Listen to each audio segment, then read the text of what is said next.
Bentornati sul canale dell'azienda agricola Venture. Come ogni venerdì ormai abbiamo l'appuntamento consueto, vi dedichiamo un video ai lavori che stiamo facendo in questo periodo e vi coinvolgiamo un po' in quello che è il nostro mondo. Come avete capito, ormai ci troviamo nel vigneto nuovo che abbiamo piantato, quindi abbiamo già messo a dimora le barbatelle, abbiamo finito di piantare tutti i pali di testata e adesso dobbiamo andare a concentrarci nel fare il lavoro di piantare i tiranti in modo tale che poi i filari possano venire belli tesi.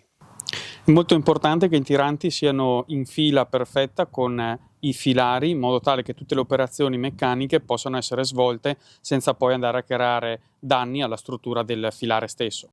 Noi abbiamo la certezza che i pali seguano una linea retta e siano piantati bene in fila uno con l'altro, perché ci appoggiamo a un terzista che ha una cosiddetta piantapali, di fatto è un cingolato a cui viene applicato un puntale di ferro che con un sistema battente riesce a fare i buchi nel terreno anche in terreni un po' più sassosi come magari i nostri.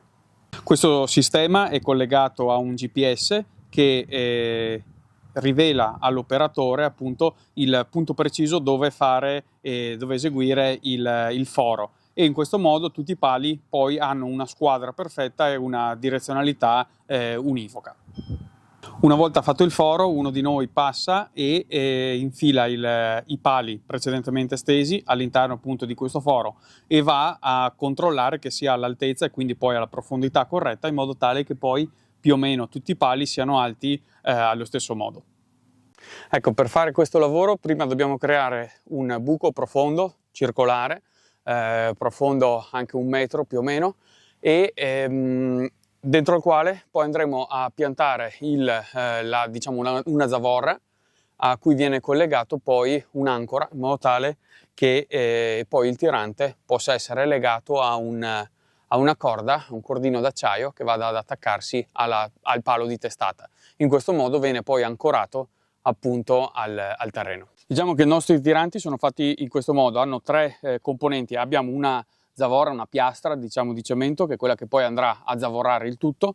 Abbiamo questo tirante di ferro metallico, che poi è quello che emergerà dal foro che andiamo a fare, e questo che è un semplice fermo, è un tondino abbastanza robusto. Come prima cosa dobbiamo andare a inserire questo tirante di ferro, bloccarlo con il tondino che fungerà appunto da fermo, e poi andremo a inserire tutto questo complesso all'interno della terra. In questo modo verrà ancorato il filare. Ovviamente i fori andranno fatti in modo preciso al dritto del filare, diciamo in fila con il resto delle testate e dei pali, in modo tale che poi il tirante sia perfettamente allineato con tutto il filare e che non vada a tirare da una parte o dall'altra il filare stesso. E quindi è molto importante adesso andare a decidere bene dove andare a posizionare i fori, in modo tale che poi il lavoro venga fatto abbastanza in serie. Poi deve esserci anche una sorta di geometria e simmetria nei vari filari, in modo tale che ci sia un'equidistanza tra la base della testata e il foro, il punto dove decidiamo di fare il foro. In genere noi per convenzione usiamo proprio questa asta come riferimento, più o meno a questo punto qua sarà circa 1 metro abbondante, in modo tale che ogni filare abbia questa equidistanza e anche abbia un senso estetico poi da vedere nel suo complesso. Ecco, quindi prima di procedere con l'effettuazione del foro andiamo a misurare in modo abbastanza preciso e in fila, appunto come si diceva, con il resto del filare questa distanza, e andiamo a segnarla con la punta della pala, in modo tale da creare un piccolo invito poi per la trivella, in modo tale che poi l'operatore che lavora sul trattore possa vedere questo segno e lavorare poi in sicurezza.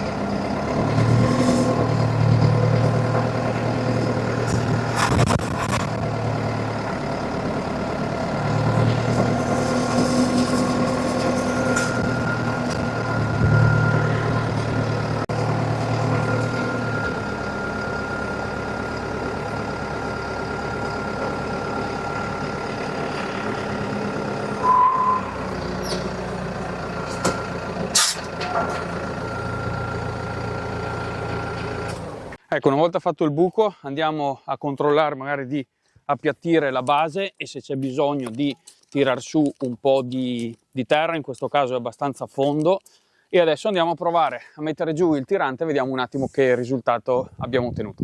Ecco, proviamo a inserirlo dentro e vediamo come si comporta.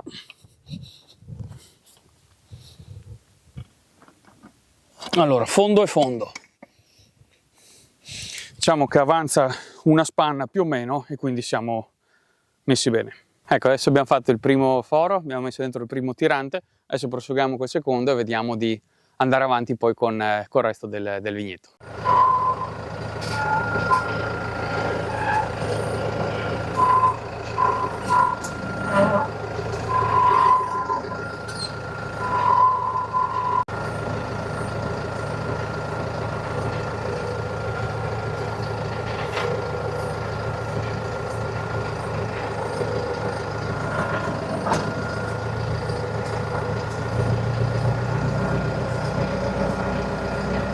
Bene, adesso procediamo con il secondo tirante, andiamo a vedere se è in fila.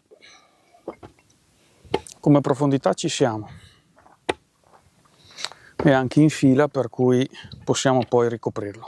Ecco, adesso che abbiamo inserito tutti i tiranti, andiamo uno per uno a chiuderli in modo tale che poi ovviamente si fissino bene alla terra. Domani mettono previsioni di pioggia, per cui andrà a compattarsi ulteriormente qui, li ingloberà ancora meglio, in modo tale che poi facciano la loro funzione.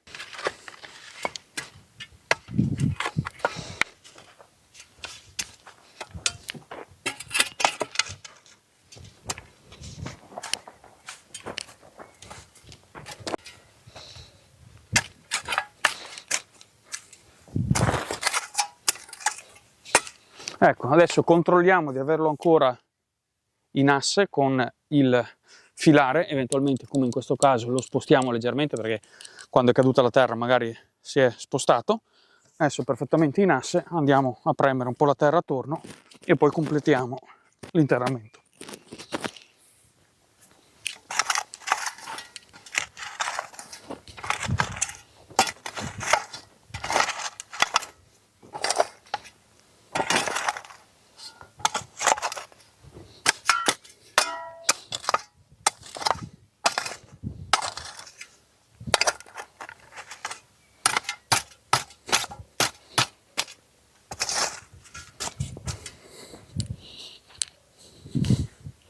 Per fare questo tipo di buchi abbiamo attaccato il nostro Same 100 alla trivella. Questa è una trivella un po' particolare, è diversa rispetto alla trivellina, quella che usiamo per fare i buchi per poi andare a rimettere le barbatelle nei vigneti dove ci sono delle fallanze. Questa è una trivella fatta in modo particolare che estrae la terra dal buco e resta il buco il più pulito possibile, proprio per fare queste operazioni, sia perché è perfetta, sia perché ha una buona profondità di lavoro e sia perché appunto estrae e non smuove solo la terra, ma proprio la estrae e quindi resta il buco pervio per inserire poi il tirante.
Ecco, adesso allora abbiamo finito di interrare tutti i tiranti, li abbiamo messi un po' a squadra in modo tale da anche creare un effetto ottico, oltre che tecnico, abbastanza buono.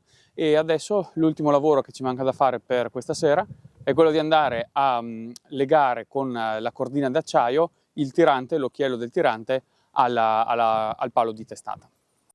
Allora noi prendiamo la nostra cordina di acciaio, la facciamo passare in un paio di fori che sono predisposti all'interno ovviamente del profilo del palo di testata. Poi facciamo un nodo, diciamo, lo facciamo passare attraverso l'asola e poi andiamo a fissarlo alla base più o meno della testera e facciamo passare il filo attraverso il foro predisposto nel pezzetto di fermo che va appunto a inserirsi. Una volta aver passato il filo andiamo a tensionarlo leggermente, in questo momento non ci serve molto teso, andiamo a fare qualche giro e poi andiamo a mettere il fermo.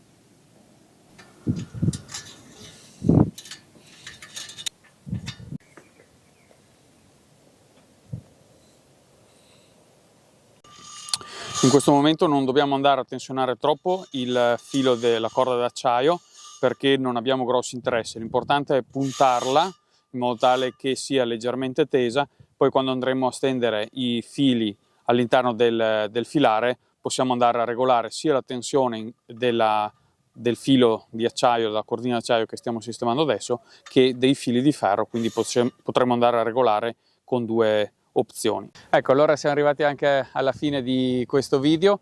Adesso abbiamo piazzato tutte le nostre cordine e le abbiamo tensionate leggermente al tirante. Il prossimo lavoro che andremo a fare in questo vignetto saranno due lavori principali, andare a distendere i due fili di ferro che poi serviranno per far accrescere le nostre viti e andare a mettere il tutore ad ogni nuova vite. Ecco, come ogni volta vi lasciamo qualche scheda qui in fondo, così potete andare a recuperare magari qualche video che vi siete persi. Iscrivetevi al nostro canale così rimarrete aggiornati sempre con le nuove uscite dei prossimi video e grazie ancora di essere stati con noi, speriamo che i contenuti vi siano piaciuti e ci vediamo al prossimo venerdì.